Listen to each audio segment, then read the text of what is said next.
नमस्कार दोस्तों, MK Hindi story में आपका स्वागत है। आज की कहानी है नफरत से चाहत तक। दोस्तों, अगर आप हमारे चैनल पर नए हैं तो चैनल को अभी सब्सक्राइब कर बेल आइकन को प्रेस करना ना भूलें। चलिए तो कहानी शुरू करते हैं। जोधपुर हॉस्पिटल। डॉक्टर दिव्या सिंह। एक बच्चे की हालत बहुत ख़राब है, उसका एक्सीडेंट हुआ है, उसे गहरी चोट भी लगी है। एक नर्स भागती हुई दिव्या के पास आई। उम्र 25 से 26, मासूम आंखें, लाल होठ और सांवला रंग जो उसे बहुत खूबसूरत बना रहा था। उस बच्चे को देख परेशानी में दिव्या ने कहा, तुम ऑपरेशन की तैयारी करो, जाओ। वो नर्स हामिद सिर हिलाकर वहाँ से चली जाती है और दिव्या ऑपरेशन रूम में जाकर उस बच्चे का इलाज करती है। कुछ देर बाद वो जैसे ही बाहर आई, उस बच्चे के पेरेंट्स दिखने में कोई मिडिल क्लास फैमिली के लग रहे थे। वो दौड़ते हुए दिव्या के पास आए और माँ ने उनसे कहा, डॉक्टर, मेरा बेटा कैसा है? वो अब ठीक तो है ना? दिव्या अपना मास्क उतार कर, आप चिंता मत कीजिए, अब वो खतरे से बाहर है और 2-3 दिन में उसे डिस्चार्ज भी मिल जाएगा। सभी की आंखों में सुकून था और दिव्या के चेहरे पर मुस्कान आ गई थी। स्टोरी के किरदार के बारे में। दिव्या सिंह जोधपुर की जानी मानी doctor, Jodhpur city hospital Divya के नाम ही है। अपने फ़र्ज के सबसे पहले निभाने वाली, चाहे दुश्मन क्यों ना हो, उसका भी इलाज करती है। अपने फ़र्ज से कभी पीछे नहीं हटती। वही इनके पिता धर्म सिंह जोधपुर की जानी मानी हस्ती, बिजनेसमैन है, पर अपनी बेटी को इन सब से दूर रखा है क्योंकि उनके हिसाब से लड़कियां बिजनेस नहीं संभालती। दिव्या के बड़े भाई माधव सिंह अपने पिता का बिजनेस संभालते हैं पर अपनी बहन पर जान भी छिड़कते हैं। उनकी वजह से दिव्या डॉक्टर है और उसका खुद का हॉस्पिटल भी है। और मां पार्वती सिंह ने अपनी बेटी और बेटे दोनों को एक समान प्यार दिया। और वहीं दूसरी तरफ गुरबान सिंह रंधावा, धर्म सिंह के जानी दुश्मन, इनकी आपस में कभी नहीं बनी क्योंकि धर्म सिंह के भाई ने गुरबान सिंह की बहन को प्यार में धोखा दिया और गुरबान की बहन ने आत्महत्या कर ली। वहीं गुरबान ने भी धर्म सिंह के भाई को मार डाला तो धर्म सिंह ने भी गुरबान का आधा बिजनेस, पर फिर भी शांति नहीं मिली। गुरबान को अपनी बहन की मौत का बदला चाहिए था उन्हें। और अब उसका बेटा विराट रंधावा, गुस्सैल, चतुर, बस एक कमजोरी, थोड़ा भावुक, पर किसी पर भी तरस न खाने वाला। और अब उसका एक ही लक्ष्य है कि किसी भी तरह मौका देखकर धर्म सिंह को अपने पिता के कदमों में डालना। 15 सालों से जोधपुर में किसी ने उसे नहीं देखा। वो जोधपुर से बाहर पढ़ने गया और अब वहीं बिजनेस संभालता है। विराट की माँ आरती रंधावा, उसे दुश्मनी बिल्कुल पसंद नहीं थी पर धर्म सिंह पर गुस्सा वो भी थी। वो उसे तबाह देखना चाहती थी पर सिर्फ बिजनेस में। पर वो आरती दिव्या की खूबियों को जान उसे अपने घर की बहू भी बनाना चाहती थी। रंधावा भवन। आरती रंधावा खुश होकर इधर से उधर भाग रही थी और सभी नौकरों से कह रही थी, अरे जल्दी जल्दी तैयारी करो, मेरा बेटा 15 साल बाद अपने घर आ रहा है और वो किसी को सबक सिखाने भी आ रहा है। जल्दी जल्दी तैयारी करो उसके स्वागत में, कहीं कोई चूक न रह जाए। कि तभी कार रुकने की आवाज़ आती है। आरती द्वार पर नजर गड़ाई थी। कार में एक सूट पैंट में 6 फुट, गंभीर चेहरा, आंखें स्थिर और सूर्य की तेज जैसा रूप, सख्त हाथ, 30 साल का विराट अपनी एक हाथ पैंट की जेब में डाले और दूसरे हाथ से फोन कान पर लगाए अंदर आ रहा था। फोन के दूसरे तरफ से जैसे ही किसी की आवाज़ आई, विराट एकदम से रुक गया। उसने फोन पर गुस्से से कहा, तुमसे एक मामूली सी डील भी नहीं संभाली जाती? You are fired. वो आदमी कुछ बोलता, इससे पहले ही विराट ने कॉल कट कर दिया। जैसे एक बूढ़ा विराट के पैरों में गिरने वाला था। विराट उसे संभालता हुआ कहता है, काका, मेरे सामने नहीं, उस भगवान के सामने झुको। वो बूढ़ा चला जाता है और विराट जैसे ही वो चौखट पर पहुंचा, आरती को देखकर विराट की पत्थर आंखें नम हो गई। आरती भी भावुक हो गई और सीधा विराट से जाकर लिपट गई। विराट आरती के गले लगकर, माँ, अब मैं आ गया हूँ ना, सब ठीक हो जाएगा, अब मैं कहीं नहीं जाऊंगा। आरती ने विराट का माथा चूमकर कहा, मैं कहीं जाने भी नहीं दूंगी तुझे, समझा? फिर जैसी आरती की नज़र विराट के हाथ पर गई, वो एकदम से चौंक गई। उसके हाथ पे पट्टी बंधी थी जिसे उसने जेब में घुसाया हुआ था कुछ देर पहले। आरती परेशान होती हुई, ये क्या है विराट, ये पट्टी कैसे लगी तुझे? चोट कब लगी है तूने? बताया भी नहीं। विराट हल्का सा मुस्कुराता हुआ आरती के गाल पर हाथ रखकर कहता है, ये तो छोटी सी चोट है माँ, मैं तो बस देखने गया था कि हमारे दुश्मन कैसे हैं। Flashback. Virat Jodhpur city hospital के सामने से गुजर रहा था। तभी उसने हॉस्पिटल देखकर कहा, कार रोको। कार रुकते ही वो उसमें से उतरा और उस हॉस्पिटल को देखने लगा। फिर एकदम से अपना हाथ सामने की दीवार पर मार दिया। ड्राइवर हैरानी से उसके पास आता हुआ, साहब जी ये क्या है? विराट उसे एक हाथ से रोककर एक मुस्कुराहट के साथ वो हॉस्पिटल में गया और सामने एक लेडी से कहा, डॉक्टर दिव्या कहाँ मिलेंगी? मुझे बहुत चोट आई है हाथ में। वो लेडी, सर अभी मैम नहीं आई हैं, आप एक काम कीजिए, किसी दूसरे डॉक्टर से इलाज करवा लीजिए, बहुत गहरी चोट लगी है आपको। विराट जिद करता हुआ, नहीं, सुना है बहुत बड़ी हस्ती हैं वो, अपना फ़र्ज ईमानदारी से निभाती हैं, उनके अलावा किसी और पर भरोसा नहीं है मुझे। वो लेडी कहती रहती है कि उन्हें बहुत चोट लगी है। पर तभी विराट की नज़र सामने ग्रीन प्लेन चूड़ीदार सूट में सफ़ेद दुपट्टा संभालते हुए दिव्या पर गई। विराट एक पल घूरने के बाद जोर से चिल्लाया, जिसे दिव्या ने सुना तो वो तुरंत विराट के पास आई और कहा, क्या हुआ है आपको? विराट ने हाथ आगे कर दिया जिसमें से खून बह रहा था। दिव्या ने सामने देख कर कहा, अभी तक इनका इलाज क्यों नहीं किया गया? विराट दर्द से कराहता हुआ, प्लीज़ डॉक्टर दिव्या को बुला दो, मैंने उनके बारे में बहुत सुना है, वो ही हैं जो मेरा इलाज करेंगी और कोई नहीं। दिव्या विराट का हाथ पकड़कर, मैं ही हूँ डॉक्टर दिव्या सिंह, पर आप यहाँ किसी पर भी भरोसा कर सकते हैं, वो आपका इलाज कर देंगे। विराट एक जीत की मुस्कान के साथ, मन में चिंता मत करो, तबाही की शुरुआत भी यहीं से करूँगा। दिव्या सिंह, ऐसी तबाही करूँगा कि तुम भरोसा नहीं करोगे किसी पर। विराट गुरुबान की बात याद करता है जिससे उसकी आंखों में आंसू आ जाते हैं। दिव्या विराट के हाथ में पट्टी बांधकर विराट को देखती है और उसके आंसू पोंछ कर कहती है, थोड़ी सी मोच चाहिए हाथ में, कुछ दिनों बाद ठीक हो जाएगा, मैं कुछ दवाइयाँ लिख देती हूँ, वो टाइम टू टाइम लेते रहिएगा। विराट हाँ में सिर हिलाकर अपने चोट लगे हाथ से उठने की कोशिश की तो दिव्या ने उसे सहारा देकर उठाया। दिव्या ने जैसे उसकी आंखों में देखा तो उसमें ही खोती चली गई। दिव्या ने पहली बार विराट को इतने करीब से देखा, उसे बेचैनी हुई तो विराट समझ गया और वो हल्की मुस्कान के साथ खुद दूर हो गया। दिव्या होश में आई और विराट को देखती रही। उसने दिव्या से बाय कहा और चला गया। फ्लैशबैक खत्म। विराट खाना खाते हुए दिव्या का रिएक्शन याद कर रहा था और मुस्कुरा कर सोच रहा था, कल से बर्बादी के दिन शुरू तुम्हारे। धर्म सिंह। दिव्या का घर। रात में दिव्या आसमान की तरफ चांद को देखकर कुछ सोच रही थी। तभी उसके मन में अचानक ही विराट का चेहरा आ गया। उसने वहीं खुद में सिमट कर सोचा, ये क्या हो रहा है मुझे? ऐसे चेहरे बार बार देखती हूँ, फिर आज बेचैनी क्यों? कि तभी गोरा चेहरा, होठों पर दिव्या जैसी ललाट और शरारती मुस्कान के साथ माधव बेड पर आकर लेट जाता है और दिव्या से कहता है, और बता कैसा रहा आज का दिन? दिव्या तो कहीं खोई हुई थी, उसने कुछ नहीं कहा तो माधव ने दोबारा पूछा, बताएगी भी? दिव्या ने फिर कुछ नहीं कहा तो माधव ने उसके कान के पास आकर उसके कान में धीरे से कहा, प्यार व्यार तो नहीं हो गया किसी से? ये सुनकर दिव्या फिर साइड देखा तो उसकी सांस अटक गई। उसने हकलाते हुए कहा, बाबा भैया आप कब आए? माधव आसपास देखकर, तू क्या नज़रबंद है जो मेरा तुझसे मिलना नहीं हो सकता है? दिव्या अब सफाई नहीं दे पा रही थी। नहीं भैया, वो मैं। माधव अब सब समझ गया था, जानबूझकर उबासियाँ लेते हुए, चल सो जा, बहुत नींद आ रही है। दिव्या अब खुश थी कि वो सवालों से बच गई। रंधावा भवन। विराट और गुरुबान आपस में बैठे बात कर रहे थे। तभी बिजनेस के सिलसिले में विराट ने कहा, डैड मैं उन्हें अब छोड़ूंगा नहीं और मेरे पास ऐसा प्लान है कि अब उन्हें बर्बाद होने से कोई नहीं रोक सकता। गुरुबान विराट के सर पर हाथ फेर कर, ऐसा क्या है मेरे बेटे जो धर्म सिंह को मेरे कदमों में गिरा दे? विराट दिव्या, धर्म, पार्वती और माधव की फोटो निकाल कर कहता है, इनकी नींव तो तोड़ देते हैं डैड, धर्म खुद आपके कदमों में गिरेगा। गुरुबान फोटो देख, नींव कौन है इनमें से? इनकी।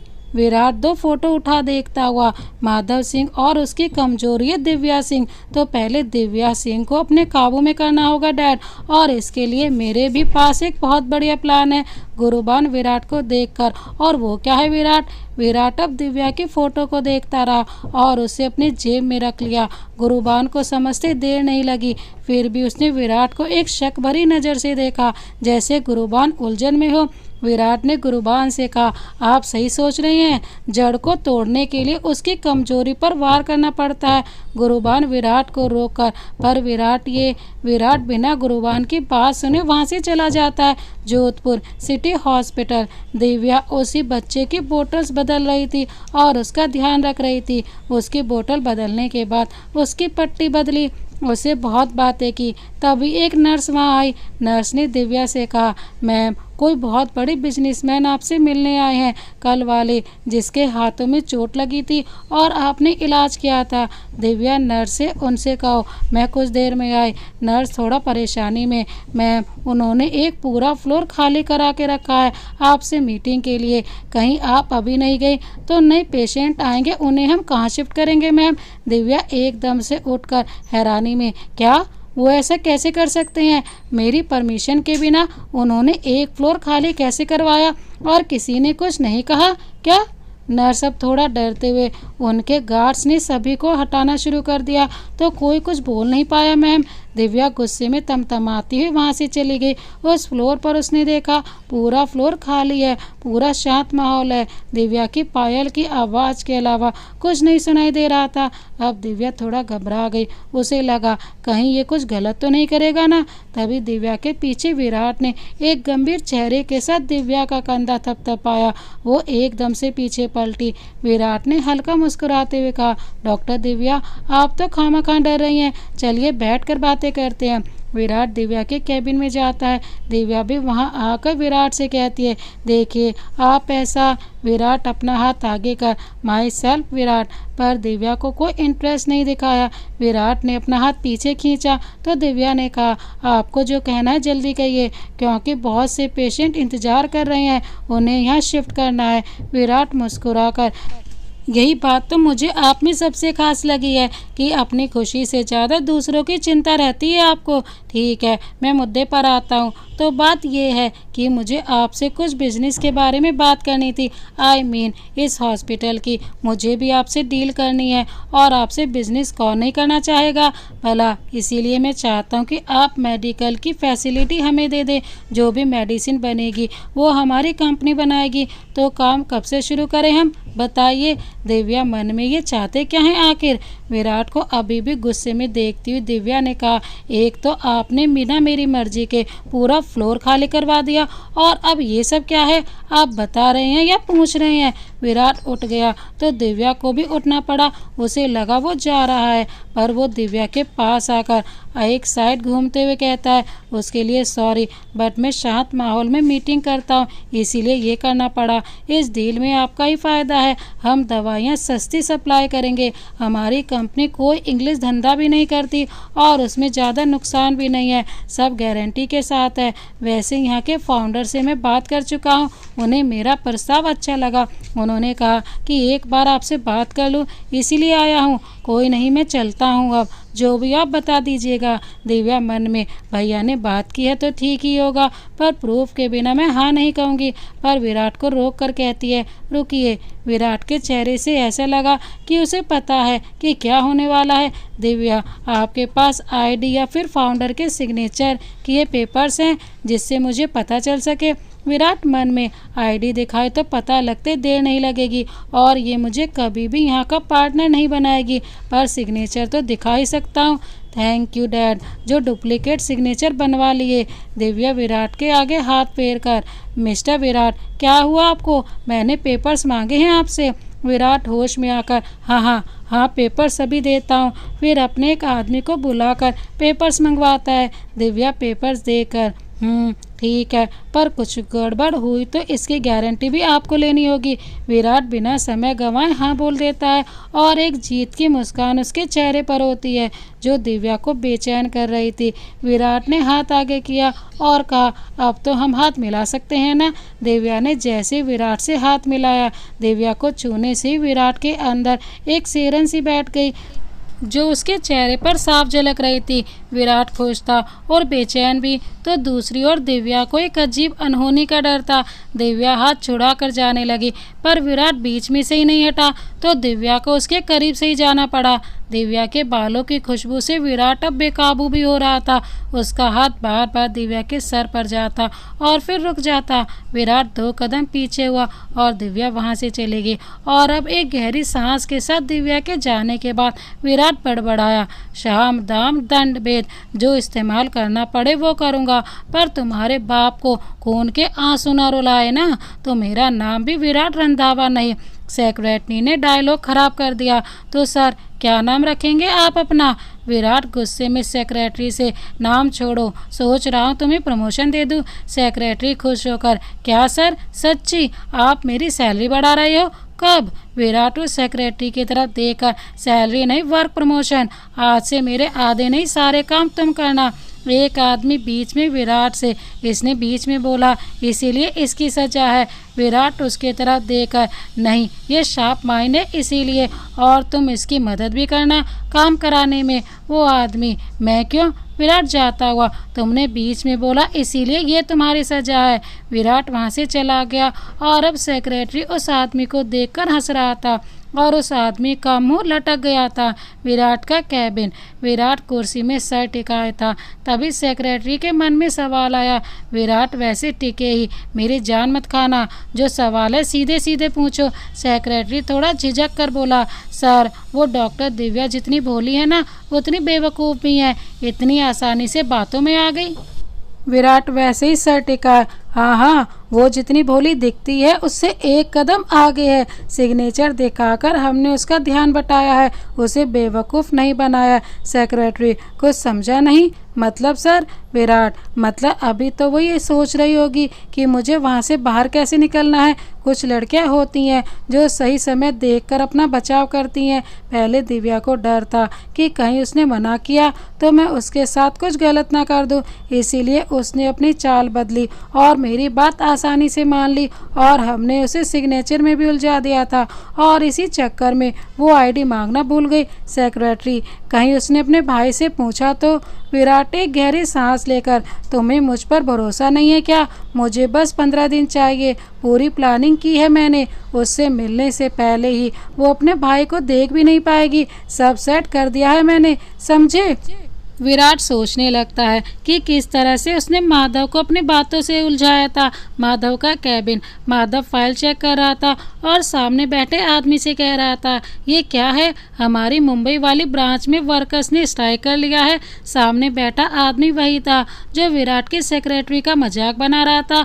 उसने माधव से कहा, सर हमें तो कल ही पता चला है कि वहाँ के वर्कर्स स्ट्राइक पर हैं, तो वहाँ पर दवाइयाँ आ पाना पॉसिबल नहीं है।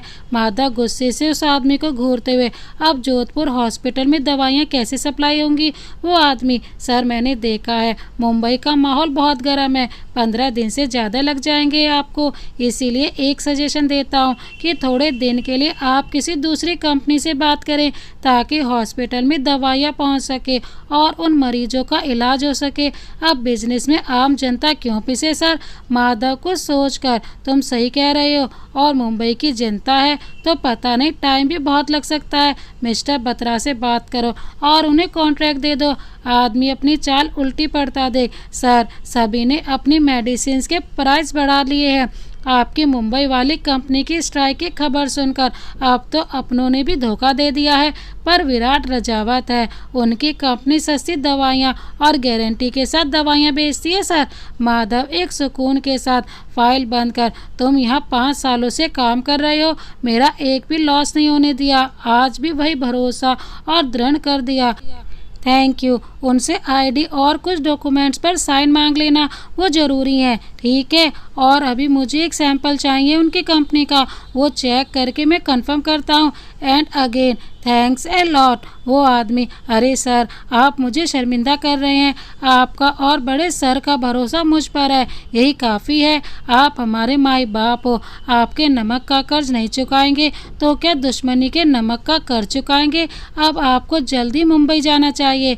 माधव हाँ में सिर हिलाकर वहाँ से चला जाता है और कुछ देर बाद सैंपल टेस्ट करके वो बाहर आता है, एक पेपर पर साइन कर उस आदमी को देता है और दिव्या को कॉल करता है। Jodhpur city hospital. दिव्या अपने कैबिन में पेशेंट को मेडिसिन लिख रही थी, तभी उसके फ़ोन पर माधव का कॉल आता है। वह सामने पर्ची देकर कॉल पिक करती है, फिर कॉल उठाकर, हाँ भाई माधव। हाँ दिव्या, मुझे पता चला है वर्कर्स स्ट्राइक पर है मुंबई में, तो उसी सिलसिले में मुझे वहां जाना है, पर मैंने मेडिसिन सप्लाई का काम दूसरी कंपनी को दिया है कुछ दिन के लिए। मैं वो कंपनी तुम्हें मेडिसिन सप्लाई करेगी। मैंने डिटेल्स पढ़ी हैं, कोई विराट रजावत है, तो एक बार मीटिंग कर लेना और हाँ मेरे सिग्नेचर के बिना हाँ मत बोलना, ठीक है। दिव्या ठीक है, और आईडी भी तो इम्पोर्टेंट है ना भाई। माधव हाँ मैंने सारी इन्फॉर्मेशन ली हुई है विपिन से, आईडी भी। और हाँ जरा शांति से काम लेना, उन मरीजों का सवाल है। मुंबई में स्ट्राइक की वजह से दवाइयाँ सप्लाई नहीं हो पा रही हैं, अपने लोगों से मदद मांगी तो यहाँ अपनों ने भी मुंह मोड़ लिए हैं। एक दिन का मिला है, बस कुछ दिन की बात है, फिर इस मुसीबत से भी छुटकारा मिल जाएगा। दिव्या मुझे आप पर भरोसा है भैया, आप जो करेंगे सही करेंगे। अच्छा अब मुझे काम है, बाय। माधव बाय, और कॉल कट हो जाती है और दिव्या उस बच्चे के पास जाती है। फ्लैशबैक खत्म। अब विराट सिर टिकाए सारा मामला सुन रहा था और सेक्रेटरी का मुंह खुला का खुला रह गया। उसने कहा, मतलब विपिन 5 सालों से उनका विश्वास जीत रहा था इस दिन के लिए, अब आप आगे क्या करोगे सर? मुझसे इंतजार नहीं हो रहा है। उस दिव्या का भरोसा कैसे जीतोगे आप सिर्फ 15 दिनों में? विराट शांति से लेटा, बस देखते जाओ कल क्या होगा। विपिन एक चेतावनी भरे लहजे में, पर आप बच कर रहिएगा सर, लड़की है, पता चला आप ही पहले फिसल गए। आई मीन सर, मैं दूर से ही उसे देखकर हाय करने लगा, आप तो उसके इर्द गिर्द घूम रहे थे। आपकी जगह कोई और होता तो अभी तक मौका देखकर। विपिन इतना ही बोल पाया कि विराट का हाथ उस पर उठते रह गया। उसने कहा, मुझे मत सिखाओ समझे, और अगर ऐसा कुछ हुआ भी तो मुझे बस धर्म सिंह से बदला लेना है और किसी से नहीं। अब अपना दिमाग काम पर लगाओ। विपिन डर के मारे अपना सारा ध्यान काम पर लगाता है, एक बार भी नज़र नहीं उठाई उसने ऊपर। अगले दिन नेक्स्ट डे दिव्या बहुत उलझन में थी और वो क्या करे। वो तैयार होकर कार में बैठी और ड्राइवर को चलाने को कहा। कार कुछ दूर आई थी कि कुछ ही दूरी पर दिव्या को विराट अपनी कार के साथ देखा। विराट ने दिव्या को देख लिया था तो दिव्या को कार रुकवानी ही पड़ी और उसने विराट से पूछा, आप यहाँ क्या कर रहे हैं मिस्टर विराट? विराट अपनी कार दिखाकर, मेरी कार खराब हो गई है, इफ़ यू डोंट माइंड अगर मैं आपसे लिफ्ट मांगूं तो? विराट ने एक हिचकिचाहट के साथ कहा तो दिव्या, जो शायद विराट से गुस्सा है पर अभी उसे लाचार समझकर मदद कर देती है। विराट कार में बैठकर, थैंक यू डॉक्टर दिव्या, मैं बहुत देर से इंतज़ार कर रहा था और आप मिल गई। दिव्या, इसकी कोई ज़रूरत नहीं है, आप भी मुश्किल में हमारी मदद कर रहे हैं तो ये तो मेरा फ़र्ज़ बनता है। जैसे जैसे कार आगे बढ़ रही थी दिव्या को एक अजीब सा डर सता रहा था। उसने अपना ध्यान फ़ोन पर लगाया। विराट अपना ध्यान फ़ोन पर लगने का नाटक कर अपना हाथ दिव्या के हाथ पे रख देता है। दिव्या झटके से अपना हाथ हटाती है और विराट को देख कर कहती है, ये क्या बदतमीजी है मिस्टर विराट, आप ये क्या कर रहे हैं? आपने अपना हाथ मेरे हाथ पर क्यों रखा? हटाइए अपना हाथ।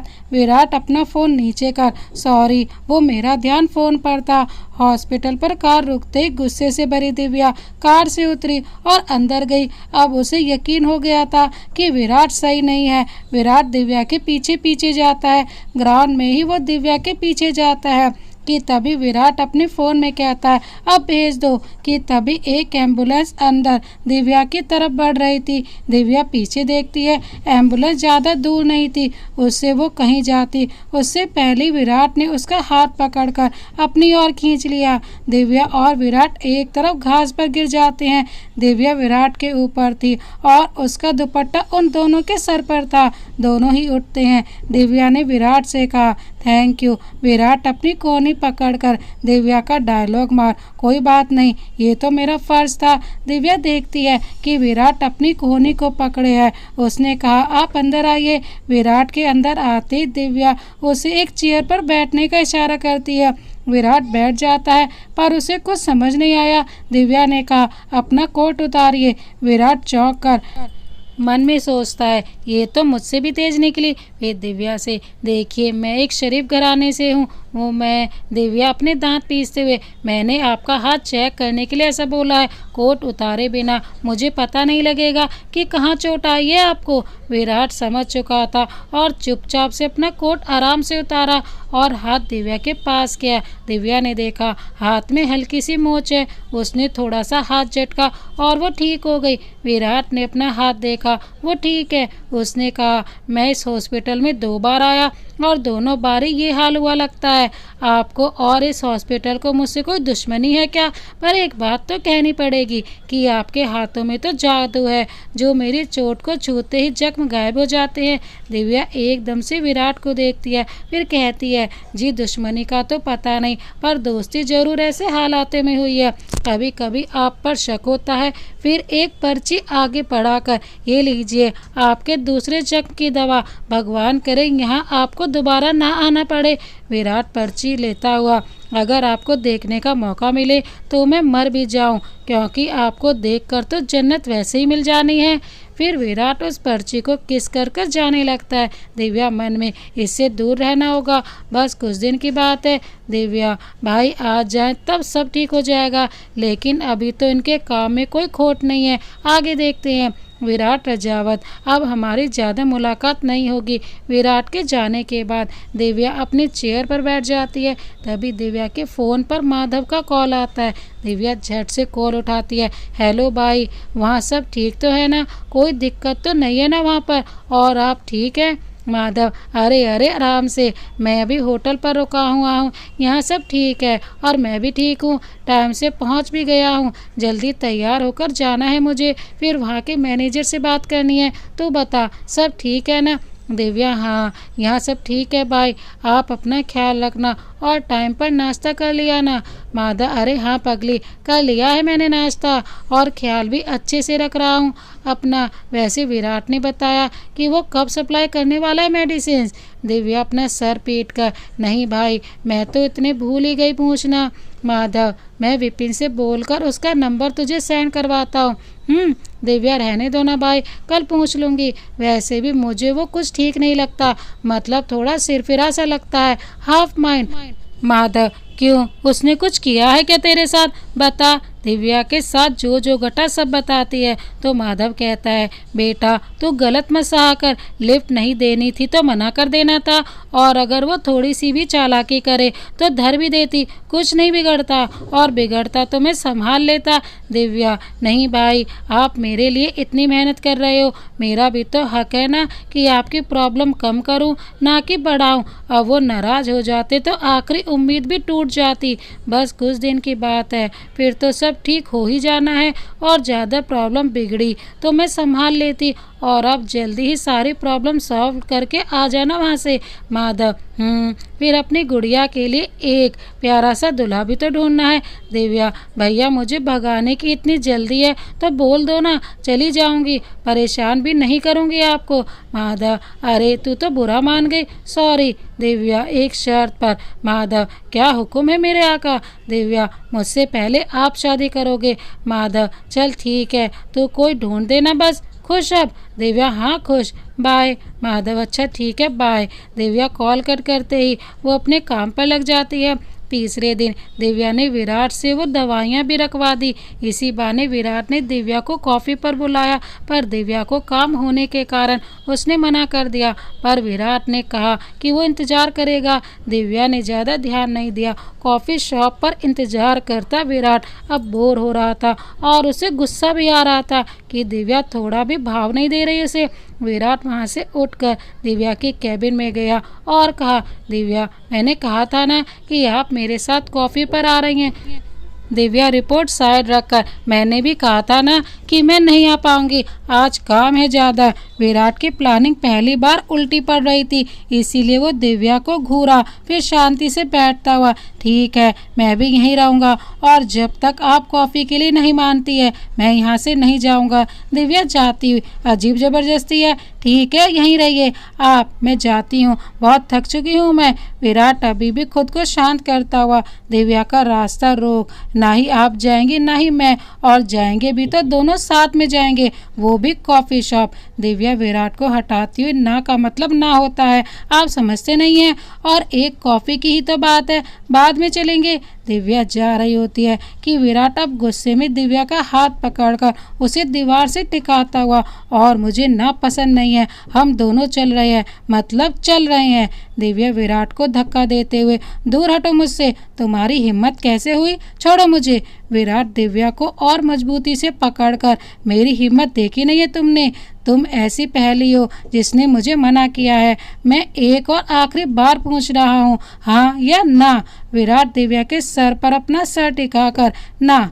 दिव्या विराट को अपने करीब देखकर घबराती हुई, प्लीज़ मुझे छोड़ दो, तुम जो कहोगे मैं करूँगी, पर प्लीज़ छोड़ दो मुझे।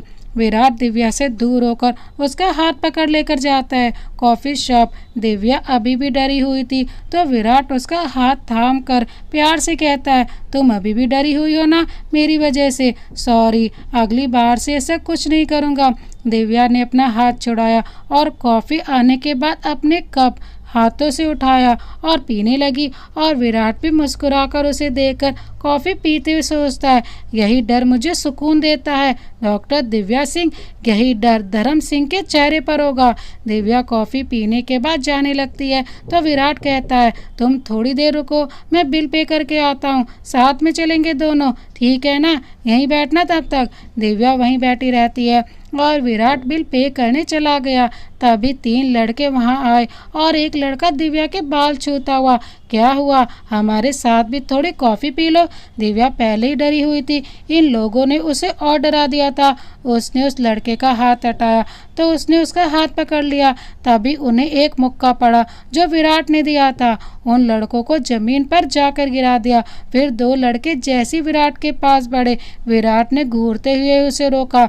विराट ने दोनों की कॉलर पकड़ी और दोनों का सर आपस में टकरा दिया और वो इससे आगे बढ़ता उससे पहले ही वो तीनों भाग गए। विराट पीछे मुड़ा और देखा वहाँ दिव्या है ही नहीं। वो लड़के भागते हुए एक सुनसान जगह रुकते हैं, वहाँ एक परछाई दिखती है। एक लड़का कहता है, हमने आपका काम किया, अब हमारे पैसे।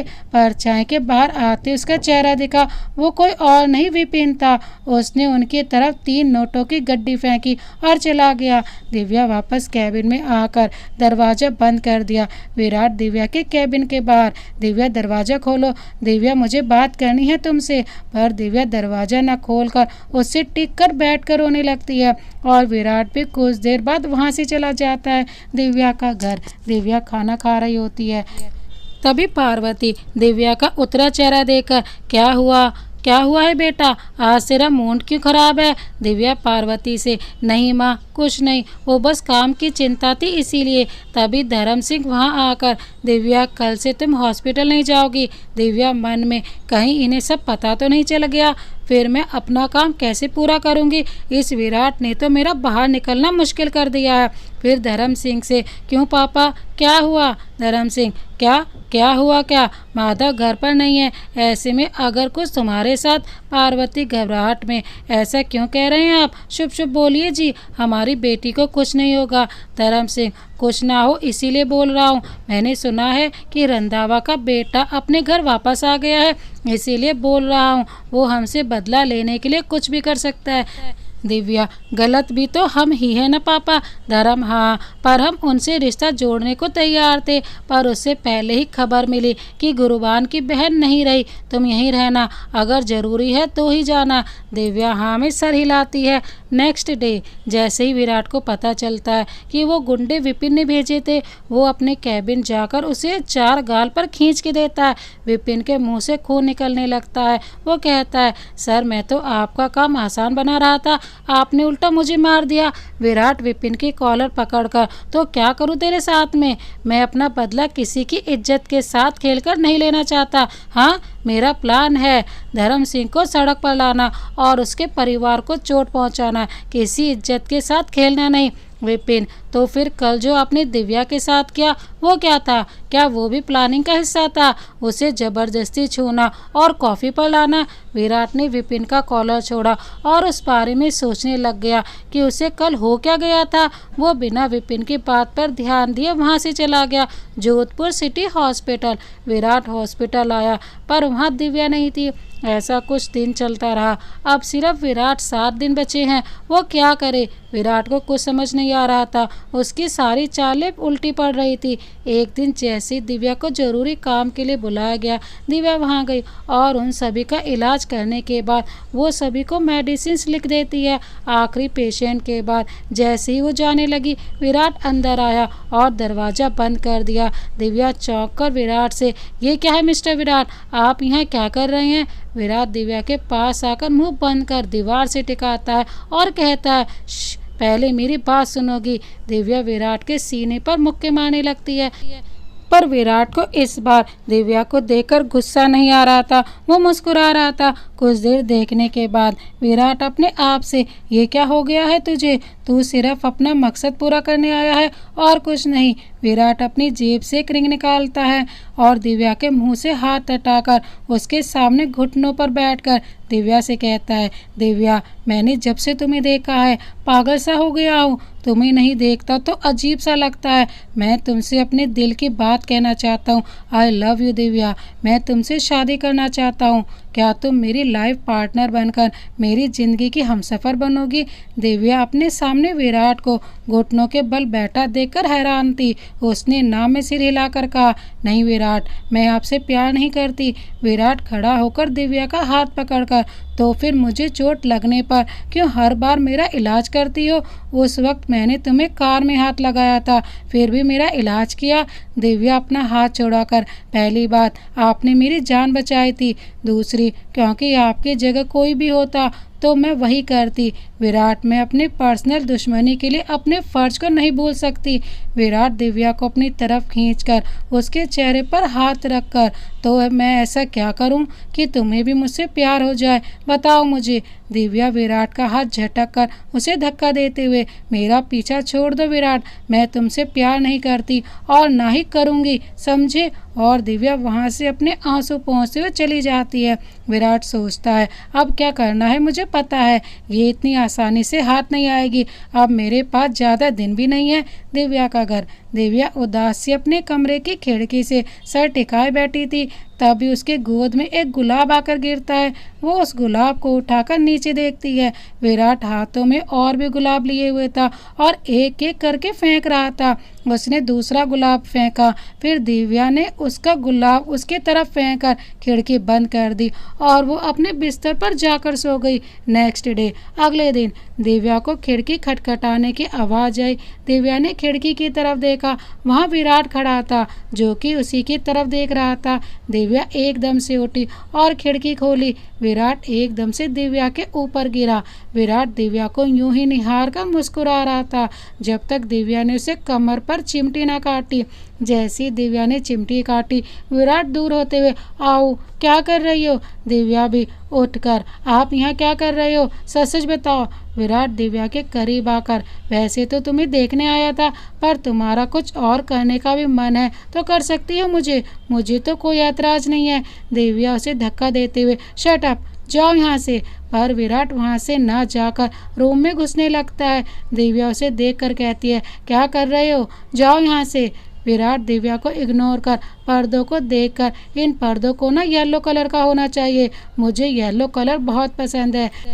दिव्या कुछ ढूंढती हुई विराट से, मैं ना अभी आती हूँ। विराट उसे बीच में ही रोककर, हाँ, ये बेड की चादर और उसके पीछे वाली दीवार पर ना पर्पल कलर कैसा रहेगा?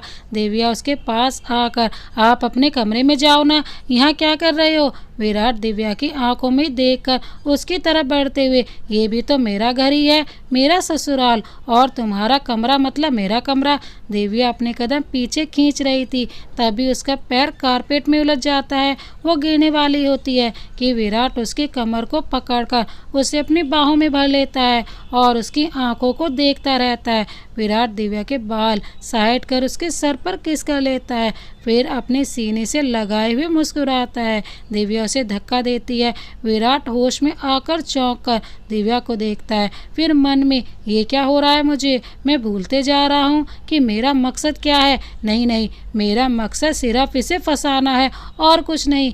दिव्या विराट का हाथ पकड़कर खिड़की के पास ले जाती हुई, जाओ यहाँ से। विराट खिड़की से कूदते वक्त दिव्या को एक आंख मारता है और वहाँ से चला जाता है। दिव्या खिड़की बंद कर सामने आईने में देखती है और अपने माथे पर हाथ रखती है और हल्का मुस्कुराने के साथ फिर से गंभीर चेहरा बना लेती है और सो जाती है। नेक्स्ट डे दिव्या अपने घर में बैठी कुछ काम कर रही थी, तभी उसका फ़ोन बजा। दिव्या ने कॉल उठाया। दूसरी तरफ से आवाज़ आई, मैम, मिस्टर विराट को बहुत गहरी चोट आई है, उनका इलाज कर दिया गया है, पर वो आधी बेहोश हालत में आपका ही नाम ले रहे हैं, उनकी हालत और बिगड़ रही है, प्लीज़ मैम आप यहाँ आ जाइए। दिव्या एकदम से उठकर, क्या, मैं अभी आती हूँ, जोधपुर सिटी हॉस्पिटल। दिव्या के कॉल कट करते ही दूसरी तरफ विराट बेड पर लेटा अपने सिर के पीछे हाथ किए। विराट उस लड़की से, तुम्हारी माँ को छोड़ दिया है, जाओ घर पर मिल जाएंगी। वेल डन, बहुत अच्छा काम किया है वैसे तुमने। वो लड़की घबराहट वहाँ से चली जाती है और विराट वैसे ही लेटा पेशेंट की ड्रेस में सर पर पट्टी बांधे दिव्या का इंतजार कर रहा था। कुछ देर वहाँ दिव्या आती है और विराट पूरा आधे बेहोश की एक्टिंग करता है। दिव्या उसके कमरे में आकर हैरान थी। विराट बार बार कहता है, दिव्या, मेरी दिव्या कहाँ है। दिव्या ये सब देखकर वो अपने मुंह पर हाथ रख लेती है। उसकी आंखों से आंसू बहने लगते हैं। वो विराट के पास जाकर उसका हाथ पकड़कर, मैं आ गई विराट, ये क्या किया आपने। विराट, कैसे हुआ ये सब। विराट अंदर ही अंदर खुश होता है, फिर नकली उदासी के साथ, तुमने ही तो कहा था कि दूर चले जाओ, तो दूर जा रहा था, पर किस्मत इतनी खराब है कि देखो जिंदा बच गया। दिव्या उसके मुंह पर हाथ रखकर, ऐसा मत कहो विराट। विराट दिव्या का हाथ हटाकर, तुम्हें तो मुझसे प्यार नहीं है ना, फिर मेरे जीने या मरने से क्या फर्क पड़ता है तुम्हें। दिव्या विराट के सीने से लग कर रोती हुई, मुझे माफ़ कर दो विराट, मैं समझ नहीं पाई कि तुम्हें चोट लगने पर दर्द मुझे क्यों होता है, आपको तकलीफ में देखकर मुझे तकलीफ क्यों हो रही है। मैं भी आपसे प्यार करने लगी हूँ Virat, I love you Virat, I love you. Virat Divya के मुंह से ये सब सुनकर उसे खुश होना चाहिए था, पर उसकी आंखों में आंसू थे। उसने दिव्या के सर पर हाथ रखा और कहा, दिव्या उठो। दिव्या उठकर विराट को देखती है। विराट, ये आप कहना बंद करो, तुम कहकर बोलो। दिव्या हमें सिर हिलाकर फिर उसके गाल पर हाथ रखती है। विराट मन में, ये क्या हो रहा है मुझे, मैं चाह कर भी इससे नफरत नहीं कर पा रहा हूँ, कहीं मुझे भी तो इससे, नहीं नहीं, ऐसा नहीं हो सकता, मैं अपना मकसद पूरा करके रहूँगा, चाहे कुछ भी हो जाए। फिर दिव्या का हाथ अपने चेहरे पर से हटाकर कहता है, दिव्या, मैं बहुत खुश हूँ, तुम्हें मेरे प्यार का एहसास हो ही गया, पर अभी हमें ये बात छुपा कर रखनी होगी। दिव्या, लेकिन क्यों। विराट को सोचने के बाद, क्योंकि उन्हें अभी शायद हमारे रिश्ते की बात पसंद ना आए, मैं बात करूँगा ना तुम्हारे पिता से, ठीक है। दिव्या हमें सिर हिलाकर, ठीक है, भाई के आने के बाद बात करेंगे। दिव्या के जाने के बाद विराट कॉल पर, हाँ पेपर्स रेडी है ना, मुझे कल तक चाहिए। दूसरी तरफ से विपिन, वो सब तो ठीक है सर, पर क्या वो साइन करेंगी। विराट एक शैतानी मुस्कान के साथ, अब वो मुझ पर अंधों की तरह विश्वास करती है, इसलिए साइन लेने में कोई दिक्कत नहीं होगी। Vipin, okay sir. दिव्या का घर। दिव्या खुश होकर घर के अंदर कदम रखती है। पार्वती दिव्या से, बेटा क्या हुआ, तुम एकदम से हॉस्पिटल गई, कोई बहुत ज़रूरी काम था क्या। दिव्या हमें सिर हिलाती है और कहती है, माँ वो विराट रजावत है ना, हमारे हॉस्पिटल में कुछ दिनों से दवाइयाँ सप्लाई कर रहे हैं, उनका एक्सीडेंट हो गया था, उनका इलाज करने ही गई थी, अब ठीक है वो। पार्वती दिव्या के सर पर हाथ फेर कर, तू नहाकर फ्रेश हो जा, मैं डिनर लगाती हूँ। दिव्या खुश होकर माँ को गले लगाती है। वो अपने कमरे में जाकर नहाकर वापस आती है और अपने आप को आईने में देखकर मुस्कुराती रहती है। उसे वो पल याद आते हैं जो उसने और विराट एक साथ बिताए थे।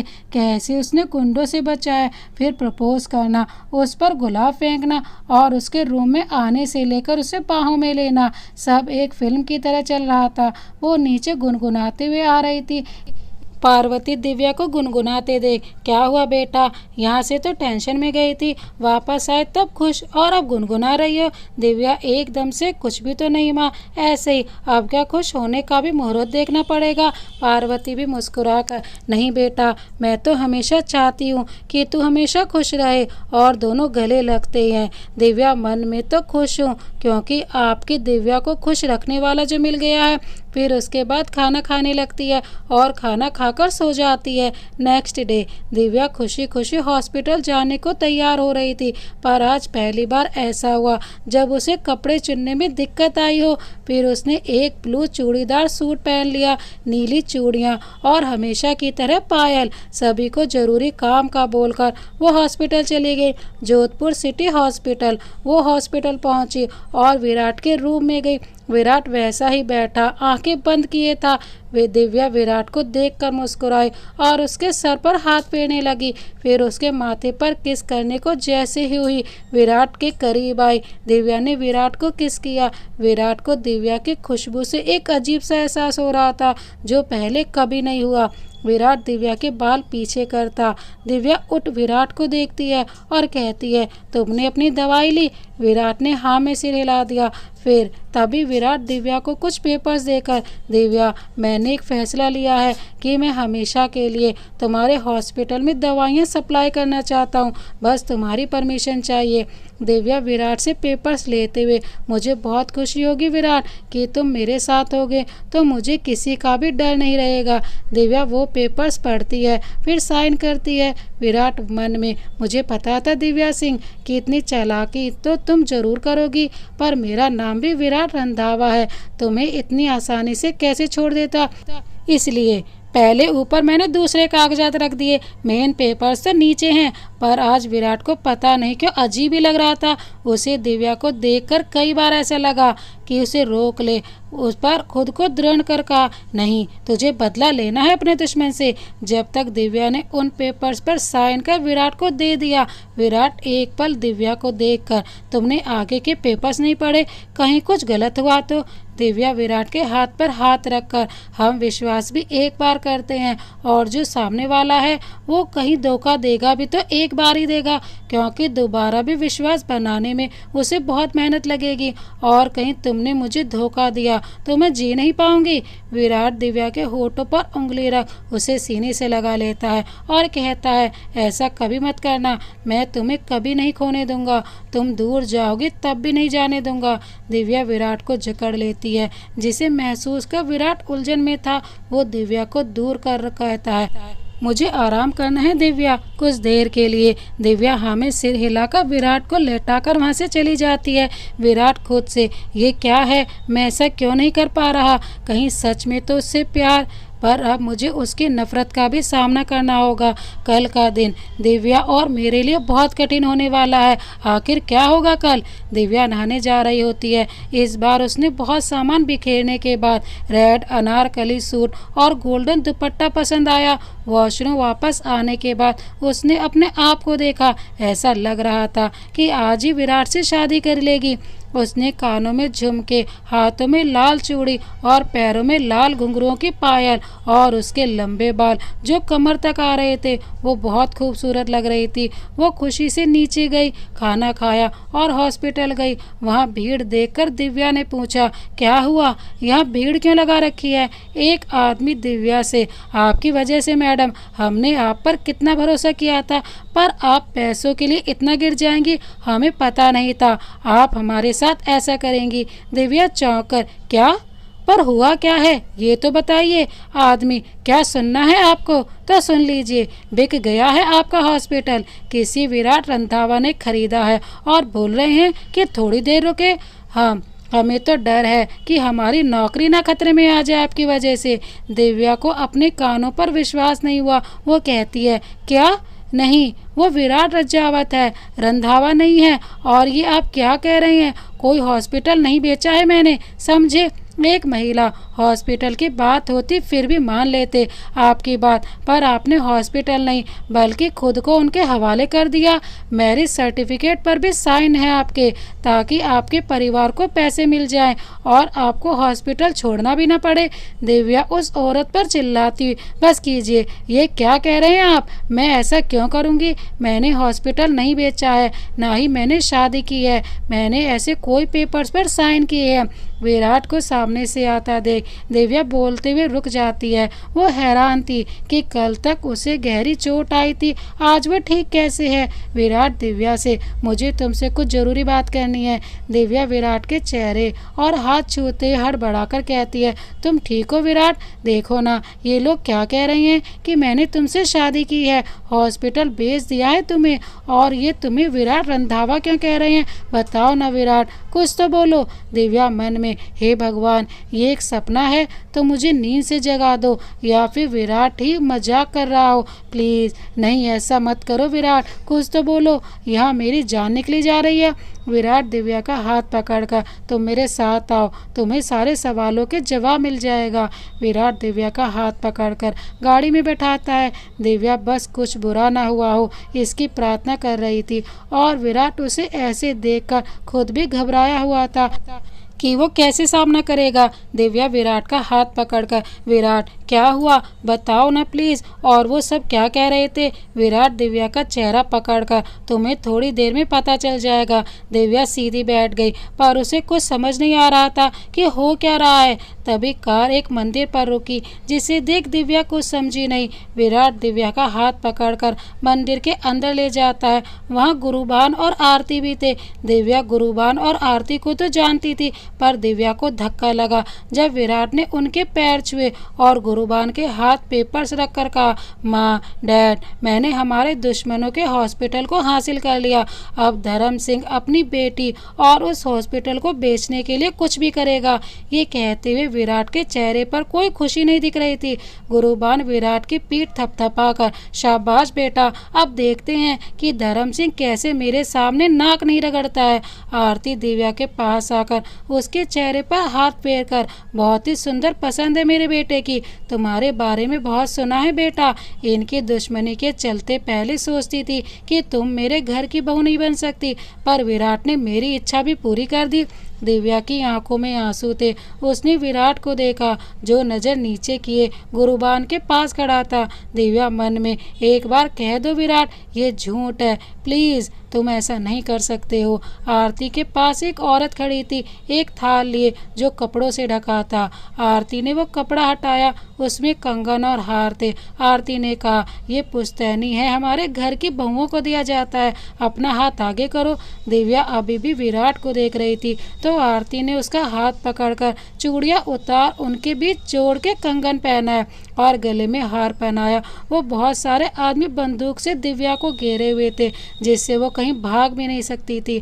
आरती ने दिव्या को एक चुनरी उसके सर पर डाली। दिव्या डर से थोड़ा पीछे हुई तो एक आदमी ने उसके कान के पास बंदूक चला दी। दिव्या ने अपने कान बंद कर लिए। विराट एकदम से उस आदमी को घूर कर उसके पास जाता हुआ, विराट ने गुस्से में जिसने बंदूक चलाई थी उसका गला पकड़ लिया और कहा था ना कि दिखाने के लिए ही तानना था, ताकि वो ठहरी रहे, गोली चलाने को नहीं कहा था। गुरुबान विराट का पागलपन देखकर, विराट छोड़ो उसे, वो मर जाएगा। विराट उस आदमी को वहीं पटक कर वापस गुरुबान के साइड में खड़ा हो गया। आरती ने दिव्या को संभाला, उसके आंसू पहुंचे और कहा, कुछ नहीं हो रहा है, देखो सब ठीक है। जैसी आरती ने दिव्या के हाथ पकड़े, दिव्या के हाथ ठंडे पड़ चुके थे। आरती पंडित से, पंडित जी, क्या सारी तैयारी हो गई है? पंडित, वो सब तो हो गया है, पर कन्यादान कौन करेगा? आरती दिव्या के सर पर हाथ रखकर, ये अब हमारी बेटी भी है, तो मैं और ये दोनों तरफ से सारी रस्में पूरी करेंगे, आप बस मंत्र पढ़िए। दिव्या ये सुनकर वहाँ से भागने लगती है, पर सामने विराट आ जाता है। वो बिना दिव्या से नजरें मिलाए दिव्या का हाथ पकड़ ले जाता है। दिव्या अपना हाथ छुड़वाते हुए, विराट रंधावा, क्या यही तुम्हारी ताकत है? छोड़ो मुझे, छोड़ो मेरा हाथ। विराट की आंखों में भी वही आंसू बह रहे थे, पर अपने आंसू दिव्या को न दिखाकर अपने हाथ को दृढ़ कर वो दिव्या को मंडप तक ले जाता है और आसन पर बिठाता है। दिव्या बस रोए जा रही थी। उसने क्या सोचा था अपनी जिंदगी के बारे में और क्या हो गया। दिव्या ने आंसुओं के साथ अभी भी विराट से हाथ छुड़ाते हुए कहा, विराट प्लीज ऐसा मत करो, ऐसा करने से तुम्हें सिर्फ मेरी नफरत मिलेगी और कुछ नहीं। विराट खुद को भी ना सुन किसी पत्थर की तरह बैठा था। गुरुबान और आरती ने ही कन्यादान किया, उसके बाद गठबंधन किया गया। अब जैसे विराट ने दिव्या की मांग की तरह सिंदूर भरने के लिए हाथ आगे किया, दिव्या ने ना में सिर हिलाया, पर विराट ने बिना उसकी तरफ देखे सिंदूर भर दिया और मंगलसूत्र पहना दिया। फेरों की जैसी बारी आई तो दिव्या नहीं उठी तो विराट ने उसे गोद में उठा, फेरे लेने लगा। पूरी शादी में उसने एक बार भी दिव्या की तरफ नहीं देखा। उसके बाद दिव्या को अपनी कार में बिठाया। दिव्या विराट से छूटने की अभी भी नाकाम कोशिश कर रही थी। रंधावा भवन। विराट दिव्या को घर के अंदर ले जाता है। वहाँ दिव्या सभी को देख बहुत घबरा जाती है। वो अब कोशिश भी नहीं कर रही थी अपना हाथ विराट से छुड़ाने की। वो चुपचाप अंदर जाती है। इतने सारे लोगों को देख वो उल्टा विराट को पकड़ लेती है। पूरे घर में जैसे जश्न का माहौल हो रहा था। आरती दिव्या को ले गई, जिसके साथ विराट छत पर गया और जिस हाथ से उसने दिव्या को पकड़ा था वही हाथ जोरों से दीवार पर मारता रहा जब तक उसमें से खून न निकल गया था और वहीं बैठकर रोने लगा और खुद से ही कहता है, मुझे माफ़ कर दो दिव्या। दिव्या, मैं समझ ही नहीं पाया। मुझे तो तुमसे तभी प्यार हो गया था जब तुम्हें पहली बार अपने करीब पाया था। ऐसा कभी नहीं हुआ मुझे किसी लड़की के साथ ऐसी फीलिंग आई हो। मैं आज दिल से ये शब्द कह रहा हूँ, जो तुम मेरे सामने नहीं हो। मैं दिल से कहता हूँ, मैं तुमसे बहुत प्यार करता हूँ। मैं तुमसे इतना प्यार करता हूँ कि एक खरोंच भी नहीं देख सकता तुम पर। दिव्या आरती के कहने पर सारी रस्में कर रही थी। तभी विराट नीचे आया। आरती और गुरुबान विराट के हाथों में पट्टी देखकर पता लगा चुके थे कि विराट ने इतना समय खुद को नॉर्मल करने में लगाया है। कुछ देर बाद आरती दिव्या को खाना खिला रही थी। तभी एक औरत आरती के पास बैठी बोली, आरती ये तेरी बहू है, सर पर मत चढ़ा इसे, और दुश्मन भी है वो अलग। दिव्या औरत की बात सुनकर खुद ही खाना खाने लगी तो आरती ने उसके सर पर हाथ फेर कर निवाला खिलाते हुए उस औरत से कहा, क्या करे हम भी, बेटी नहीं है ना तो पता ही नहीं है कि दोनों में अंतर क्या होता है। एक बेटी होती तो सब समझ जाते। और जहाँ तक दुश्मनी की बात है वो सिर्फ धर्म सिंह से है। ये जवाब सुनकर वो औरत शर्मिंदा होकर चली गई और आरती ने दिव्या के मुंह से खाना साफ किया। दिव्या का डर कम होते जा रहा था और आरती भी उसे एकदम माँ जैसा बर्ताव करती रही। दिव्या को जरा से खराश भी हो जाती तो उसके लिए पानी लेकर आती। रात के वक्त आरती ने दिव्या को अपने पास ही सुला लिया और मन में कहा, ये बच्ची कितना डरी हुई है। बेचारे को अपने बाप के बदले की सजा भुगतनी पड़ी, पर अब नहीं। बड़े दिनों बाद मेरी इच्छा पूरी हुई है। मैं दिव्या का बेटी जैसा ही ख्याल रखूंगी। कोई तकलीफ नहीं होगी मेरी दिव्या को। सुबह दिव्या को उठाकर आरती ने उसे लाल रंग की साड़ी पहना दी।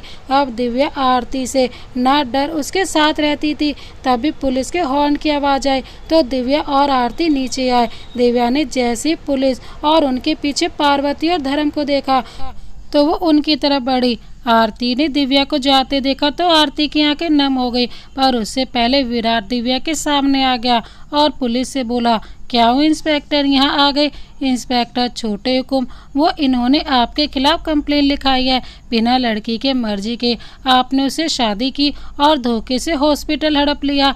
विराट इंस्पेक्टर की तरफ देखकर, कागजात उसके सामने कर। इस पेपर्स पर दिव्या के साइन है और मैरिज सर्टिफिकेट पर भी, और ये अब हमारा पारिवारिक मामला है। तुम सब जाओ। इंस्पेक्टर वहाँ से चले जाते हैं। अब धर्म और उसके सामने गुरुभान था। धर्म, ये तुमने अच्छा नहीं किया। गुरुभान, दुश्मनी मुझसे है ना, तो मेरी बेटी इन सब के बीच में क्यों पिस रही है? आरती दिव्या के पास आकर, तुम्हारी नहीं, अब ये हमारी बेटी है। पार्वती अपनी लाल हुई आंखों से, इसे अपनी बेटी बंद करो। खुद की कोई बेटी नहीं है, इसलिए तुम्हें मायने नहीं पता।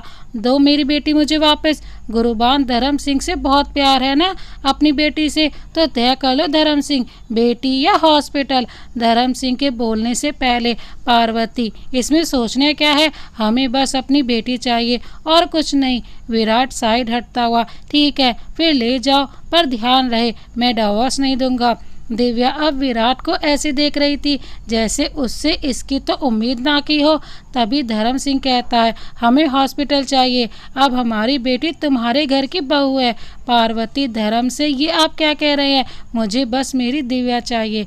धर्म सिंह पार्वती से, तुम्हें क्या लगता है मुझे दिव्या नहीं चाहिए, पर हालात देखो, विराट उसे डिवोर्स नहीं लेगा तो वो कैसे अपनी ज़िंदगी शुरू करेगी। और जहाँ तक मुझे पता है, जब तक आरती रंधावा हमारी बेटी के पास है उसे कुछ नहीं होगा, और हॉस्पिटल आते ही हम दिव्या को भी बचा लेंगे।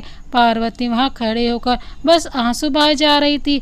तभी विराट ने कहा, मैं नहीं भूल सकता कि कैसे मेरी बुआ फांसी पर लटकी थी।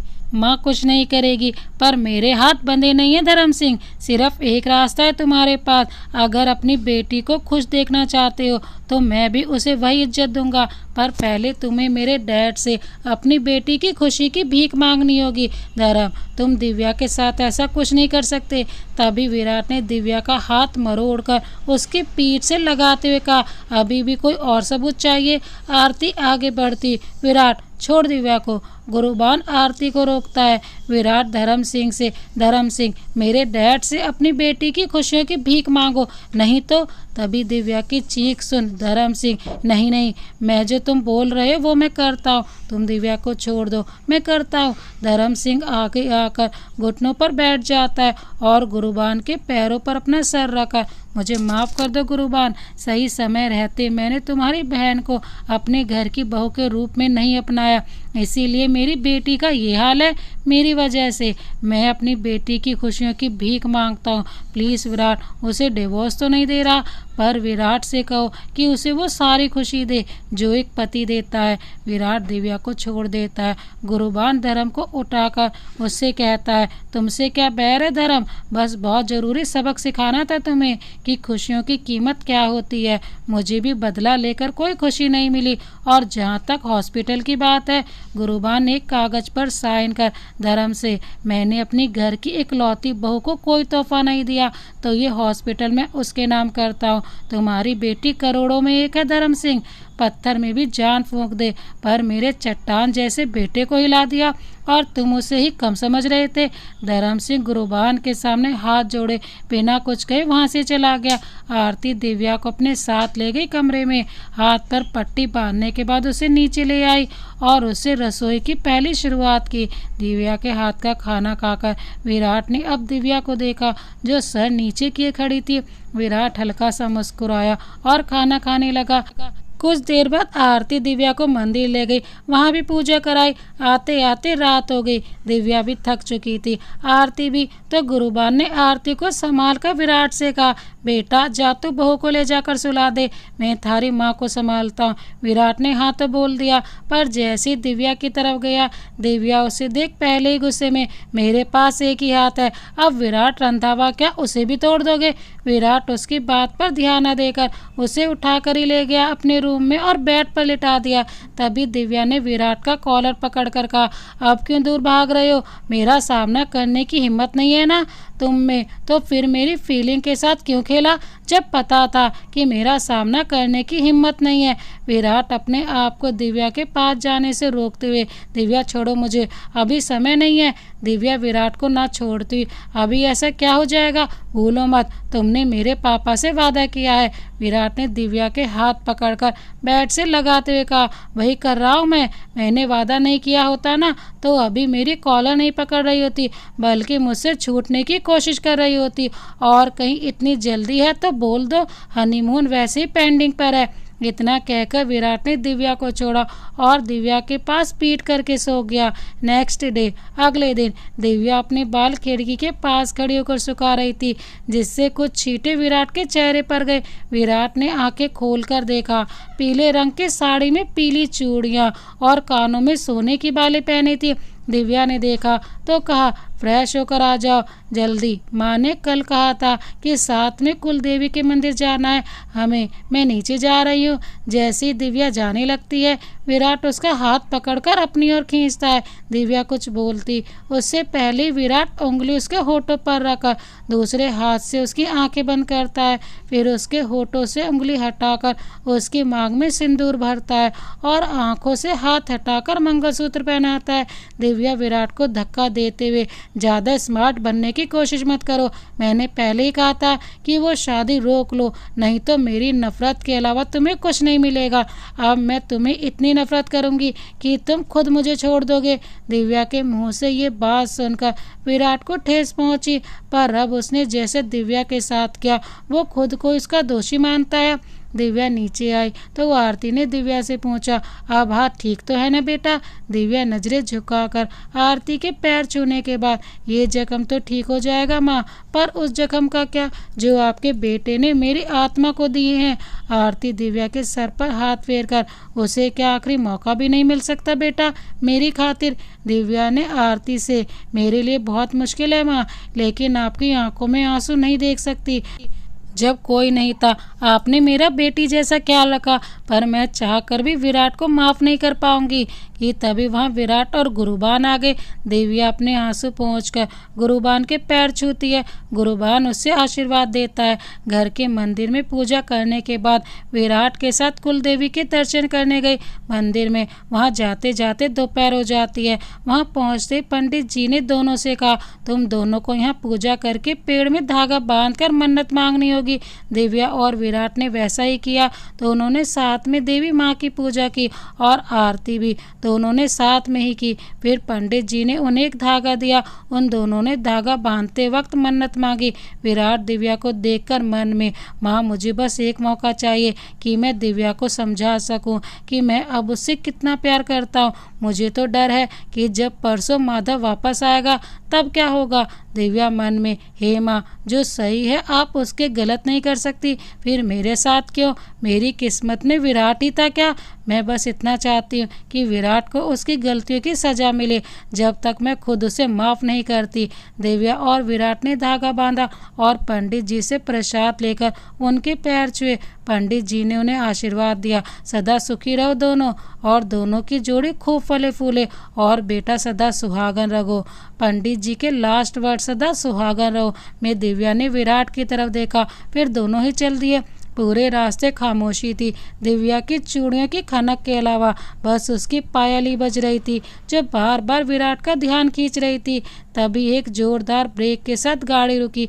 दिव्या हैरानी में, क्या हुआ? विराट, लगता है माता रानी की कृपा हो गई, गाड़ी बंद पड़ गई।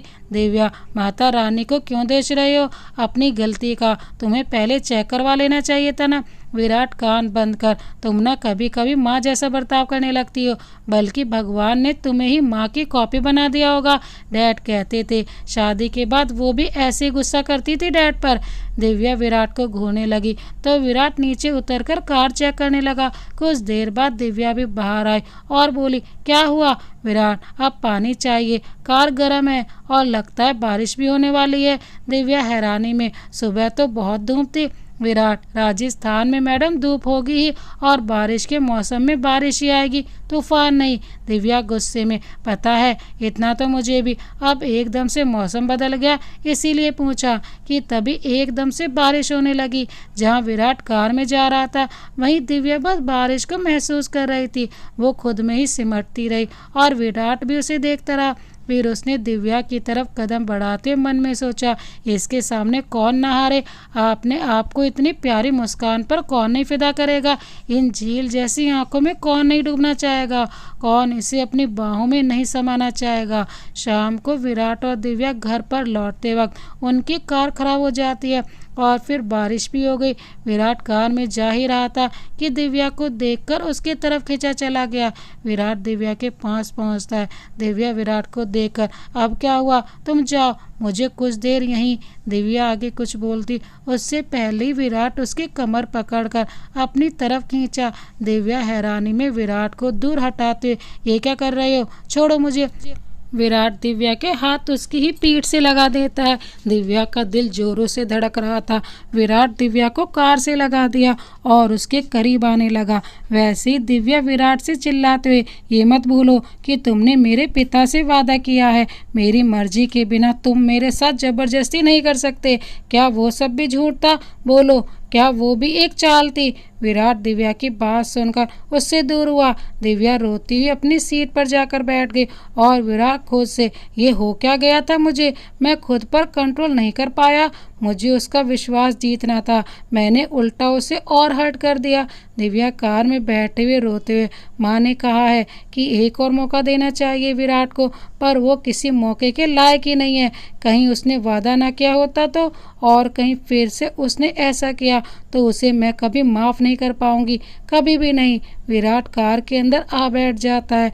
दोनों ही बारिश रुकने का इंतजार कर रहे थे, पर लगता था कि आज बारिश रुकेगी ही नहीं। विराट मन में, ऐसे तो कभी ऐसी बारिश नहीं हुई, रात भी होने वाली है, अब क्या होगा? हे माता रानी, सॉल्यूशन निकालने को कहा था, आप तो एक के बाद एक प्रॉब्लम में डाल रहे हो।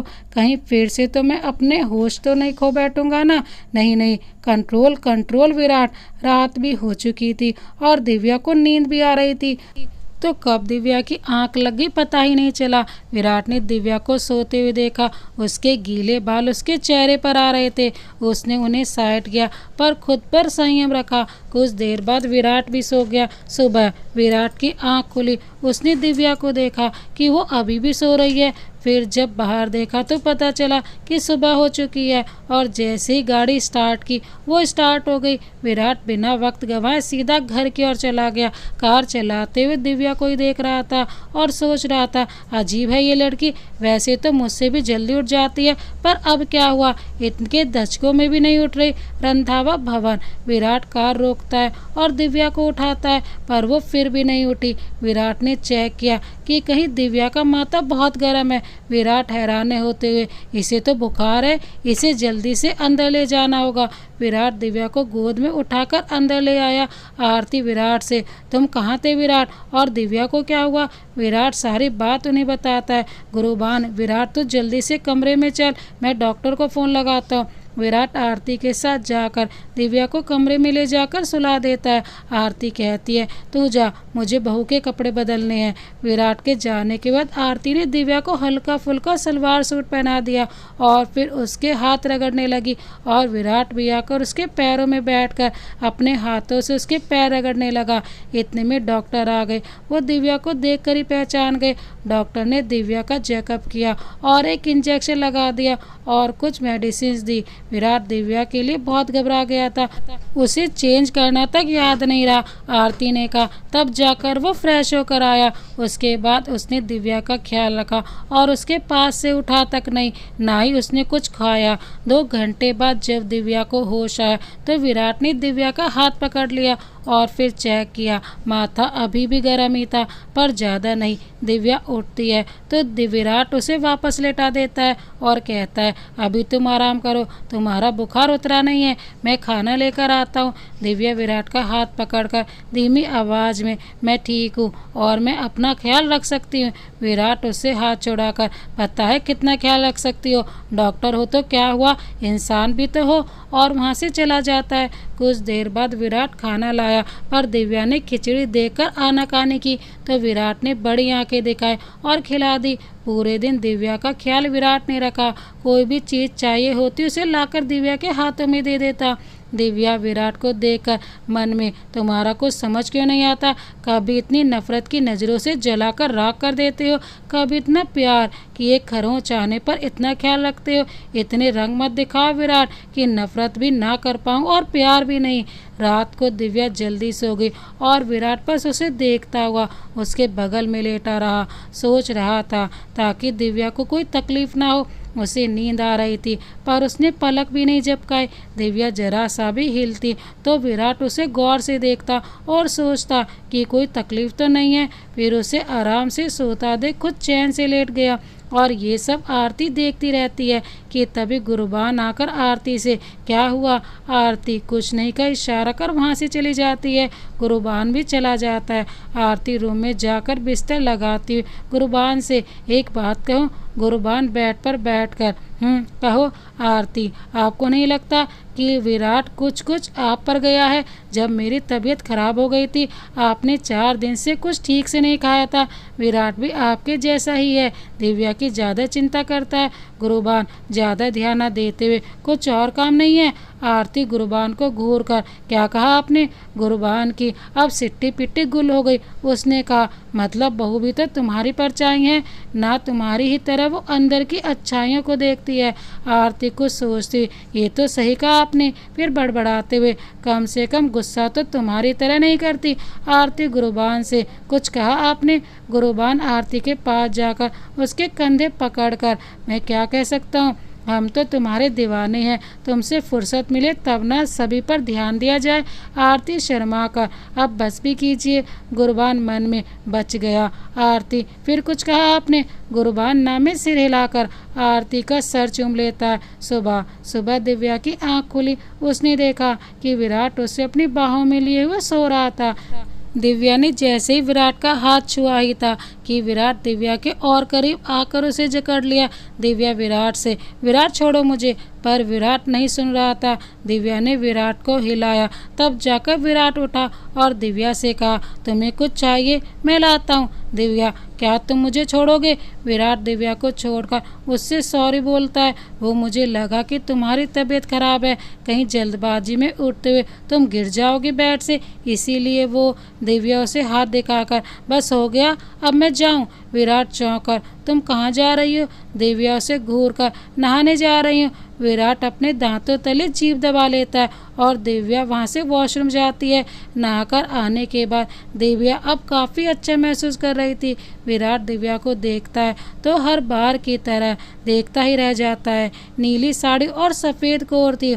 दिव्या आईने के सामने आकर अपने बाल सुखाकर, मांग में सिंदूर और गले में मंगलसूत्र और हाथों में आरती के दिए कंगन और नीली चूड़ियाँ पहनती है। इतने में विराट भी नहा कर आ जाता है। वो दिव्या से कहता है, तुम इस हालत में कहाँ? दिव्या, हॉस्पिटल जा रही हूँ। विराट, मैं भी चलता हूँ, रुको। दिव्या हाथ बांधे खड़े, मन में, अब पता नहीं क्या होगा, अब और गड़बड़ नहीं कर सकती मैं, मुझे अकेले ही सब संभालना है। दिव्या बिना विराट की तरफ देखे वहाँ से चली जाती है और विराट उसे देखता रहता है। दिव्या जैसे ही नीचे जाती है, पहले वो आरती के पैर छूती है, फिर त्योरियाँ देखकर कहती है, आज कौन सी पूजा है माँ? आरती, आज करवा चौथ है, भूल गई क्या? दिव्या, सॉरी माँ, वो दिमाग से ही निकल गया। आरती दिव्या के सर पर हाथ फेरकर, कोई बात नहीं, तुम्हारी तबीयत ठीक नहीं थी ना, तो एक काम करो, रहने दो, एक ही तो करवा चौथ है और आएंगे, तुम्हारी सेहत सही रहेगी तो मेरे बेटे की भी सेहत सही रहेगी। दिव्या मन में, मैं माँ का विश्वास नहीं टूटने दे सकती, चाहे मुझे हॉस्पिटल की कैंटीन में ही क्यों न लंच करना पड़े, पर उस राक्षस के लिए व्रत कभी नहीं रखूंगी। दिव्या आरती से, क्यों नहीं माँ, मैं व्रत रखूंगी ना, आपने ही कहा है कि विराट को आखिरी मौका मिलना चाहिए, समझ लीजिए वही दे रही हूँ। अब मेरी विराट से शादी हुई है, उसके साथ ही जीवन भर रहना है, तो कोशिश भी मुझे करनी होगी।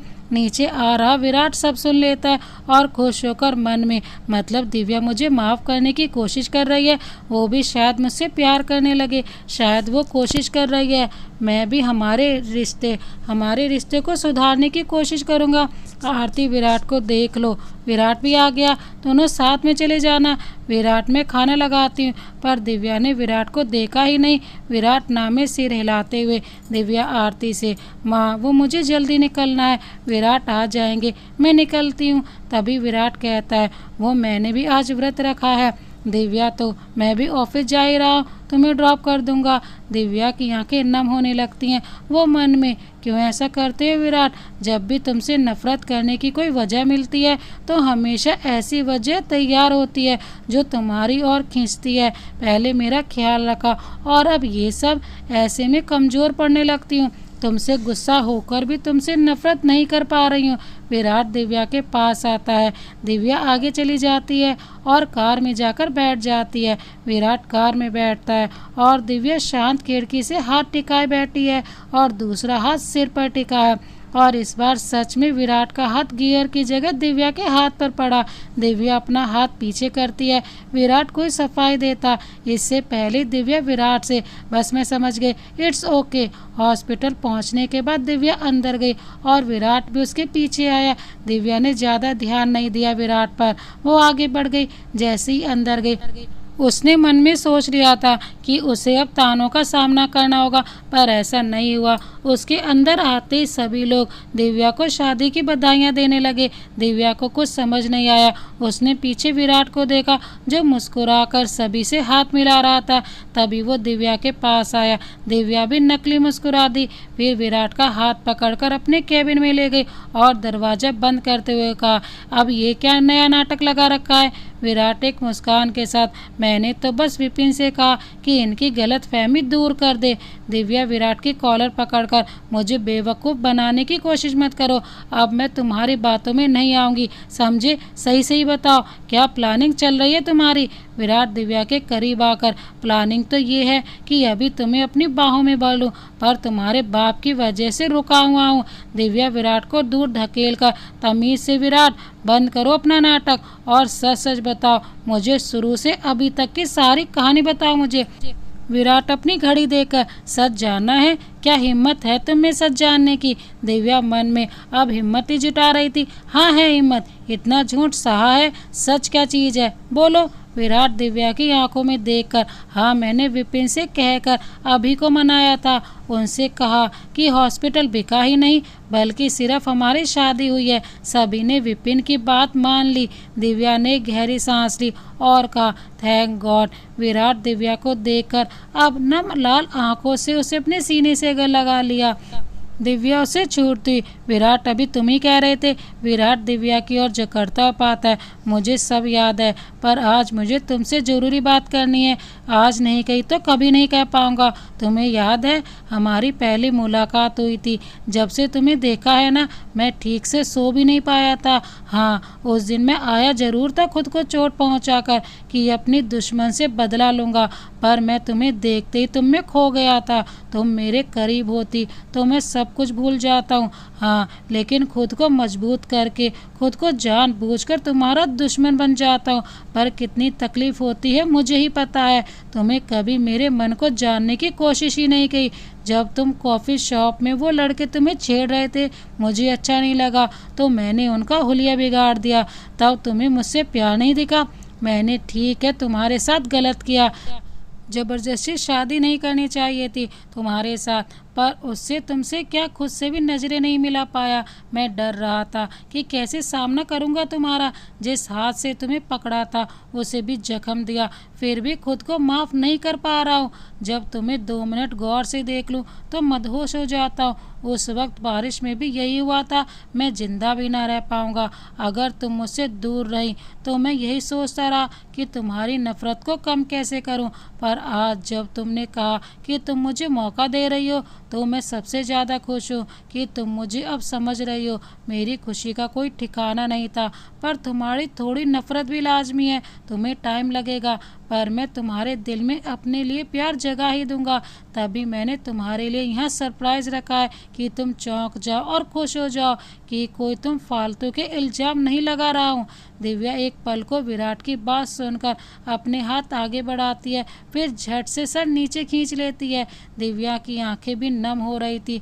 उसने विराट के सीने पर हल्के से मुक्के से मारते हुए कहा, तुम बहुत बुरे हो, हमेशा खुद ही नफरत करते हो, बदला भी लेते हो, पर किसी को मौका ही नहीं देते कि वो तुमसे नफरत कर सके। पहले मुझसे बदला लिया, फिर जब मेरी बारी आई तो ऐसा कर रहे हो, ये तो गलत है ना। तुम सच में बहुत बहुत बुरे हो। अब मैं तुमसे नफरत कैसे करूँगी बताओ। विराट नम आंखों से मुस्कुराता हुआ दिव्या के हाथ पकड़ता है, पर दिव्या एकदम से विराट को जकड़ लेती है। विराट दिव्या के सर को चूमकर अपना हाथ उसकी कमर पर कसता है, तो दिव्या उसका हाथ हटाकर, अभी बहुत टाइम मिलेगा, जाकर अपना काम करो, फिर तो तुम मुझसे बचते फिरोगे। विराट और दिव्या दूर हुए। विराट वापस अपनी कार में बैठकर चला गया। वो जाते जाते सीटी भी बजा रहा था। आज वो बहुत खुश था। विराट खुश से ही, दिव्या को आज बहुत बड़ा सरप्राइज़ दूंगा। पर क्या, ये तो मैंने सोचा ही नहीं है। हाँ उसे पायल बहुत पसंद है ना, मैं उसे वही गिफ्ट करूँगा। फिर अपनी कार ज्वेलरी शॉप की तरफ मोड़ दी। वहाँ पहुँचते उसके सामने बहुत सारी वैरायटीज़ लाई गई। उसने उनमें से एक बहुत सारे घुंघरुओं वाली पायल ली और उन्हें जेब में रखकर पैसे पे करके कार में बैठकर चला दिया। तभी विराट सोचता है ज्वेलरी शॉप में। विराट ज्वेलरी शॉप जाकर दिव्या के लिए पायल देखता है। विराट जौहरी से, भाई साहब मन्ने अपनी बीनी के लिए चौकी सी पायल चाहिए, बहुत ही प्यारी सी पायल दिखाइए। विराट चाहे कितनी भी साल बाहर रहा हो पर राजस्थानी नहीं भूलाता। जौहरी ढेर सारी पायल दिखाई पर विराट को कुछ पसंद न आई। थक हार कर जौहरी बोला, हुकुम हमारे पास बस एक जोड़ी पायल और है, और अगर वो पसंद ना आई तो दूसरी दुकान पे चले जाना आप। विराट भी जौहरी की हालत देखकर हाँ बोल दिया। जौहरी ने पायल दिखाई। उसे एक बहुत सारे घुंघरुओं की पायल उसे बहुत पसंद आई। उसने कहा, भाई साहब इसे पैक कर दो। विराट का ऑफिस। विराट ने कार पार्क की और जैसे ही अंदर जाने लगा उसे एक मुक्का पड़ा। वो कार से जा टकराए। विराट ने अपने मुंह पर हाथ रखा। उसके होठों से खून निकल रहा था। फिर उसने सीधा होकर सामने देखा। उसकी कॉलर पकड़कर माधव गुस्से से लाल आंखों से विराट को घूरता है और मारता हुआ कहता है, तेरी हिम्मत कैसे हुई मेरी बहन को हाथ लगाने की, उससे जबरदस्ती शादी करने की, उसे छूने की। माधव विराट को जमीन पर पटक देता है। विराट के सर पर और हाथ पर चोट लगी हुई थी पर विराट ने माधव पर हाथ नहीं उठाया। वो खांसता हुआ माधव से, माधव मेरी बात तो सुनो, मानता हूँ कि मैंने तुम्हारी बहन के साथ गलत किया है पर दिव्या। माधव विराट का कॉलर पकड़कर उसे वापस मुक्के मारता हुआ, तेरे मुंह से मैं दिव्या का नाम भी ना सुन लूं, और अगर मुझे पता चला कि तूने दिव्या के साथ जबरदस्ती की या उसे हाथ भी लगाया तो मैं तुझे ऐसी सजा दूंगा कि तेरी 7 पुश्तें याद रखेंगी, समझी। फिर माधव विराट को धक्का देकर वहां से चला जाता है। विराट उठने की कोशिश करता है तभी वहां विपिन आता है, हाथ से पीछे झंडा छुपाए। वहां विराट को देखकर विराट से, सर आपके साथ ये अच्छा नहीं हुआ। विराट डर सहता हुआ विपिन से, जब गलत करने की हिम्मत है तो सजा सहने के लिए भी तैयार रहो। माधव भाई सही है, उनकी कोई गलती नहीं है, मेरी गलती की वजह से मैं आज यहाँ हूँ। विपिन एक शैतानी मुस्कान के साथ, सर आपने बहुत मजे लूटे होंगे ना अपने दुश्मन से, थोड़ा हमें मौका नहीं देंगे। विराट विपिन को गुस्से में घूरता हुआ उसके कॉलर पकड़कर, मैं तेरी जुबान खींच लूंगा, तू तो उनमें से है जो ना इधर का है ना उधर का है, सिर्फ तुझे पैसों से मतलब है। विपिन मुस्कुराकर, अरे आपको कैसे पता, मैं तो ये सोच रहा था कि आपको मारने के बाद शराब का भी मजा लूंगा। और शबाब। विराट विपिन के बोलने से पहले, विपिन ये मत भूल कि तेरी मौत तेरे सामने है। विपिन अपना झंडा निकाल कर फिर हिलाता है, तो मुझे तुम्हारी मौत नजर आ रही है। विराट कुछ समझ पाता। विपिन ने डंडे से विराट के सर पर जोर से वार किया और विराट अपना सर पकड़कर वहीं बेहोश हो जाता है। विपिन 2-4 बार और मारकर वहां से चला जाता है। Jodhpur city hospital. दिव्या एक पेशेंट को मेडिसिन दे रही थी। दिव्या पेशेंट से, ये सुबह दूध के साथ खाली पेट और ये सुबह शाम को पानी के साथ। पेशेंट हाँ में सिर हिलाकर सब समझकर वहां से चला जाता है।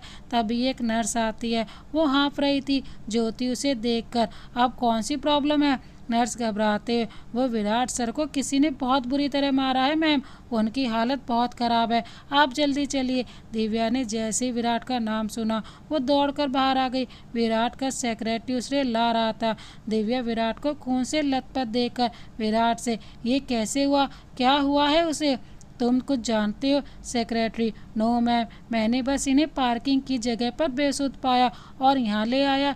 दिव्या बिना देर किए उसे अंदर रूम में ले गई। वहाँ उसका खून साफ कर मरहम पट्टी की, उसके बाद एक इंजेक्शन और बोतल चढ़ाई। दिव्या को बहुत घबराहट हो रही थी। वो विराट के पास ही रही। तभी उसे एक कॉल आई जिससे दिव्या सारा मामला समझ गई। माधव, दिव्या तू हॉस्पिटल में है ना, अभी घर आ। दिव्या रोते, भाई आप आ गए। माधव दिव्या का रोना सुनकर बेचैनी से, दिव्या क्या हुआ, तू ठीक तो है ना, क्या हुआ है, मैं हॉस्पिटल आ रहा हूँ तेरे पास, रुक तू वहीं। दिव्या का फ़ोन कट कर माधव गाड़ी निकालता है वही नर्स दिव्या के हाथ में एक डिब्बा पकड़ाकर, मैम वो सर की पॉकेट से ये मिला है। दिव्या ने वो डब्बा खोला, उसमें से वही पायल निकली। दिव्या ने नम आंखों से उन पायल को चूम लिया और वहीं रोने लगी। गुरुबान और आरती भी वहां आ गए। आरती विराट को देखकर अपने मुंह पर हाथ रख लेती है। उसकी नज़र वही बदहवास दिव्या पर जाती है। आरती उसे संभालती है। इतने में वह माधव भी आ जाता है।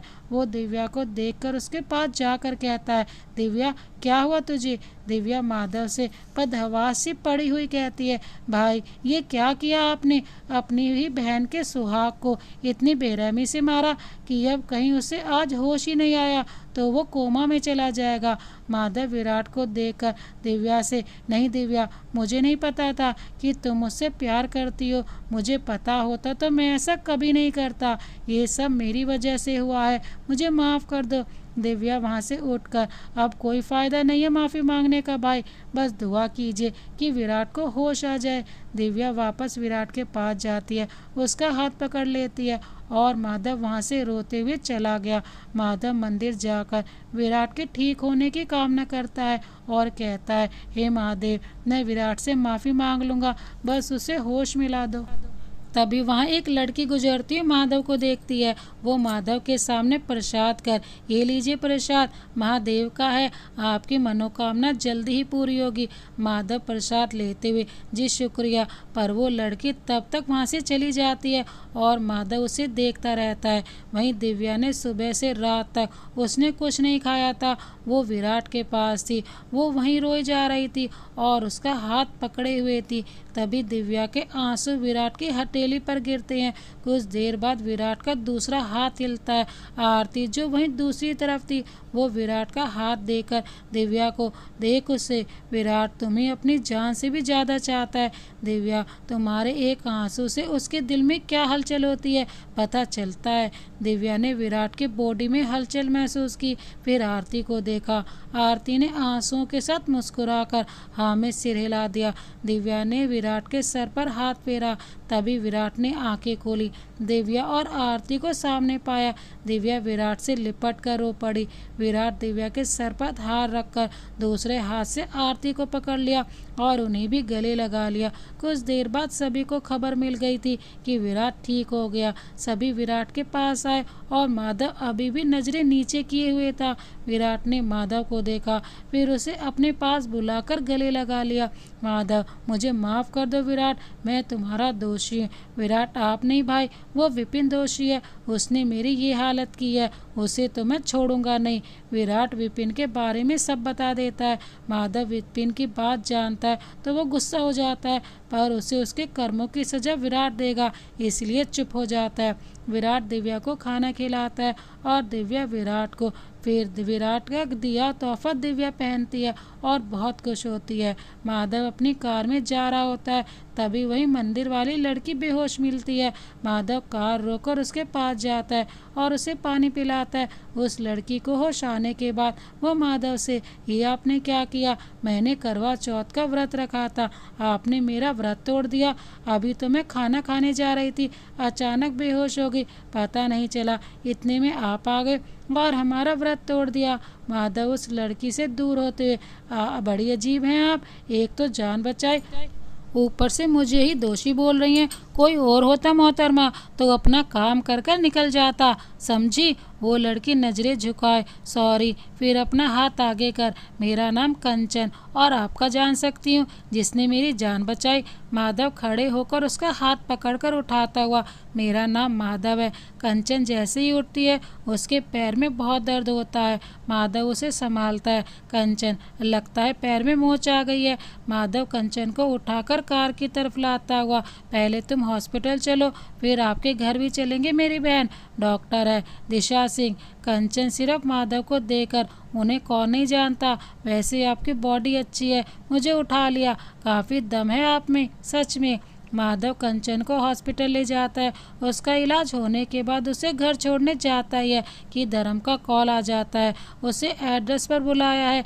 तभी माधव उदास हो जाता है। वो कंचन से कहता है कि उसके माँ बाप ने उसके लिए लड़की ढूंढ रखी है, माधव जैसे ही कंचन को छोड़ने के लिए जाता है, वहीं धर्म और पार्वती भी मिल जाते हैं और वो बताते हैं कि कंचन ही वो लड़की है जिसे माधव के लिए पसंद किया गया है। दोनों ही एक दूसरे को देखने लगे और मुस्कुरा उठे। कुछ महीनों बाद विराट और दिव्या एक दूसरे का हाथ पकड़े हुए छत पर ढलते सूरज को देखते हैं। विराट दिव्या का हाथ दूसरे हाथ से पकड़कर उसके सर से टिका कर कहता है, मेरे हमसफ़र। दिव्या मुस्कुराते हुए, हमसफ़र साथी जिंदगी भर के, हमेशा के लिए, अब कभी दूर नहीं जाऊंगी। ये सुनकर विराट दिव्या को बाहों में भर लेता है। तो दोस्तों, इस कहानी को अंत तक देखने के लिए आपका बहुत बहुत धन्यवाद। इसी तरह की अन्य कहानियाँ देखने के लिए हमारे चैनल को अभी सब्सक्राइब कर बेल आइकन को प्रेस करना ना भूलें। मिलते हैं एक और नई प्यार भरी कहानी के साथ। तब तक के लिए जय हिंद, वंदे मातरम।